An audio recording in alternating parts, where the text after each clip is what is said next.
तो hello guys, आज हम उपस्थित हैं एक नई कहानी के साथ। तो कहानी का शीर्षक है सांप की सवारी करने वाले मेढक की कहानी। एक पर्वतीय प्रदेश में एक वृद्ध सांप रहता था। उसका नाम मदविश था। वृद्धावस्था के कारण उसके लिए अपने आहार की व्यवस्था करना कठिन हो जा रहा था। अतः वह बिना परिश्रम के किसी भी भोजन जुटाने का उपाय सोचा करता था। एक दिन उसे एक उपाय सूझ गया। बिना समय गवाए वह मेढकों से भरे एक तालाब के किनारे पहुंचा और वहां कुंडली मारकर यूं बैठ गया मानो ध्यान में लीन हो। जब एक मेढक के उसे इस तरह देखा तो उसे बहुत आश्चर्य हुआ।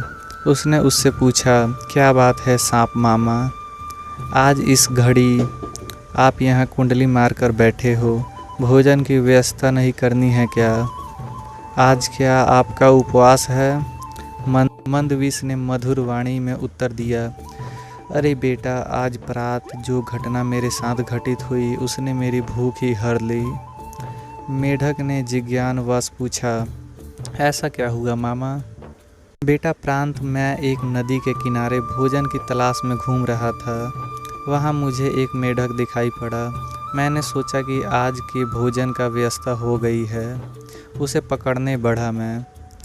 पास ही एक ब्राह्मण और उसका पुत्र ध्यान में लीन थे।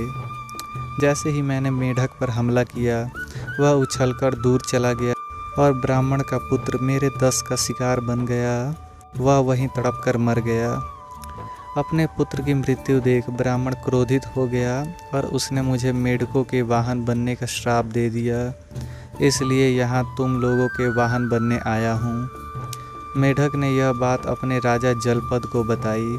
राजा जलपद ने सभा में बुलाकर अपनी प्रजा को यह बात बताई। सबने निर्णय लिया कि वह वृद्ध सांप की श्राप पूर्ण करने के लिए उसकी सहायता करेंगे। इस तरह वे सांप की सवारी का आनंद भी उठा लेंगे। सब मिलकर मंदविश के पास गए। फन फैलाए मंदविश को देखकर सारे मेढक डर गए, लेकिन जलपद नहीं डरा और जाकर उसने फन पर चढ़ गया। मंदविश ने कुछ नहीं कहा। इसे अन्य मेढकों का साहस भी बढ़ गया और वह भी मंदविश के ऊपर चढ़ने लगे। जब सारे मंदविश उसके ऊपर चढ़ गए तो वह उन्हें भांति भांति का करतब दिखाने लगा।